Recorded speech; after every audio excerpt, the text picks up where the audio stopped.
Когда-то олень спас и вырастил осиротевших волчат, став для них единственной семьей. Но спустя годы они вернулись туда, где все началось, и в тот момент стало ясно: природу нельзя обмануть. Дорогие зрители, прежде чем мы продолжим, напишите в комментариях, где вы находитесь. Нам правда интересно узнать, из какого вы города. Приятного просмотра. Маленькие, насквозь промокшие от ледяного ветра волчата беспомощно жались друг к другу среди сугробов, почти полностью занесенных метелью. Снежная буря ревела с такой силой, что воздух превращался в сплошную белую стену, а пронизывающий холод словно вгрызался в их хрупкие тела, вытягивая последние остатки тепла. Их слабые писки тонули в вое ветра, и с каждой минутой становилось все очевиднее: без помощи они не переживут эту ночь. В нескольких десятках метров от них, укрывая лицо шарфом от ледяных порывов, стоял натуралист Егор, и его руки дрожали не только от холода, но и от ужаса происходящего. Совсем недавно он стал свидетелем трагедии. Их мать, ослабленная голодом и израненная после неудачной охоты, была убита браконьерами, оставив своих детенышей одних посреди беспощадной зимы. Егор не мог подойти ближе. Буря усиливалась с каждой минутой, заметая следы и лишая его всякой ориентации, и все, что ему оставалось, это бессильно наблюдать, как жизнь постепенно покидает маленькие дрожащие комочки. Время растягивалось в бесконечность, и именно тогда из снежной мглы появилась темная фигура. Это была старая олениха по имени Сара. Ее густая шерсть была покрыта инеем, а движения — медленными и осторожными, будто каждый шаг давался ей с усилием. Всего несколько дней назад Егор наблюдал, как стая волков настигла ее единственного олененка, и та картина до сих пор стояла у него перед глазами, не давая покоя. Теперь Сара брела сквозь бурю, опустив голову, словно потеряв цель, но внезапно остановилась, когда до ее слуха донеслись едва различимые звуки, слабые, отчаянные писки. Она повернула голову, прислушалась и медленно двинулась в ту сторону, откуда доносились эти звуки. Перед ней оказались волчата, будущие хищники, те, кто однажды могли бы стать угрозой для таких, как она. Инстинкт должен был заставить ее уйти прочь, оставить их на волю стихии или даже растоптать, пока они беспомощны.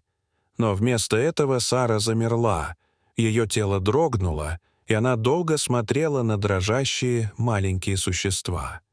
В ее взгляде не было страха или ярости, только тихая, тяжелая боль утраты, словно в этих замерзающих волчатах она видела отражение собственного погибшего детеныша. Она сделала шаг вперед, затем еще один, преодолевая сопротивление ветра, и осторожно наклонилась, коснувшись мордой одного из них. Волчата, ведомые лишь инстинктом выживания, потянулись к ней, и тогда Сара медленно опустилась на снег, укрывая их своим телом от ветра.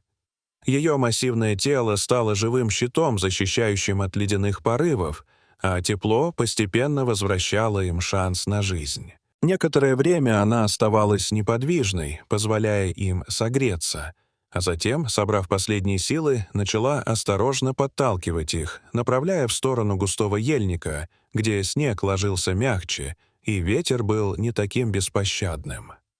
Шаг за шагом, останавливаясь, чтобы дать им возможность не отстать, она вела их сквозь метель, пока, наконец, не вывела в естественное укрытие между плотными стволами деревьев. Там она снова легла рядом, укрывая их и не позволяя холоду добраться до их тел. Егор не мог поверить своим глазам. Он видел нечто, что ломало привычные представления о природе. В течение последующих месяцев он посвятил все свое время поиску этой необычной семьи, пробираясь по заснеженным лесам, следя за следами и надеясь вновь увидеть их. Саре приходилось держаться неподалеку от стада, чтобы не погибнуть от голода, но при этом она скрывала волчат среди густых зарослей и поваленных деревьев, где их запах и силуэты могли остаться незамеченными. Если бы другие олени обнаружили волчат, паника поднялась бы мгновенно, и их затоптали бы без колебаний. Сара жила в постоянном напряжении, каждую секунду прислушиваясь к лесу и рискуя собой ради тех, кто по законам природы должны были стать ее врагами. Егор наблюдал, как она защищала их от хищных птиц и рысей, становясь между ними и опасностью, как подталкивала их к еде, находя для них падаль или остатки добычи других зверей. Волчата росли, их движения становились увереннее, в них пробуждались охотничьи инстинкты, но Сара, насколько могла, сдерживала их, не позволяя приближаться к оленям.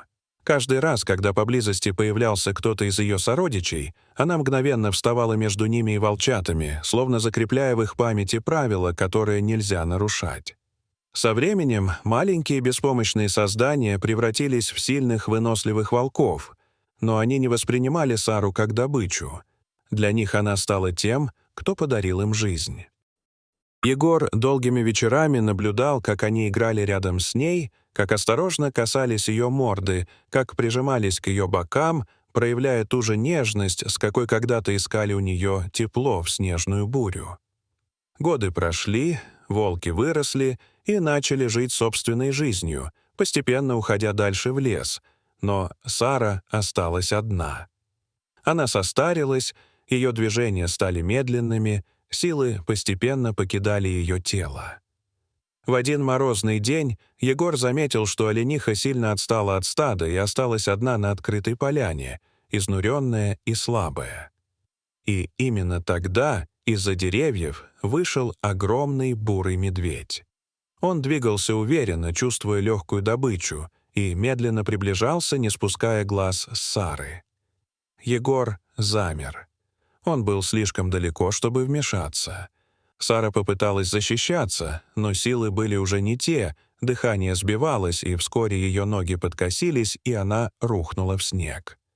Казалось, все было кончено. Но в тот момент, когда медведь уже сделал шаг вперед, из лесной тишины раздался глухой рычащий звук, и из-за деревьев вырвались тени. Взрослые волки, быстрые и сильные, окружили медведя, действуя слаженно и решительно. Это были те самые волки, которых она когда-то спасла.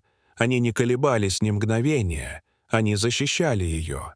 Слаженные атаки заставили медведя отступить, и, не желая рисковать, он вскоре исчез в чаще. Когда все стихло, волки подошли к лежащей в снегу Саре.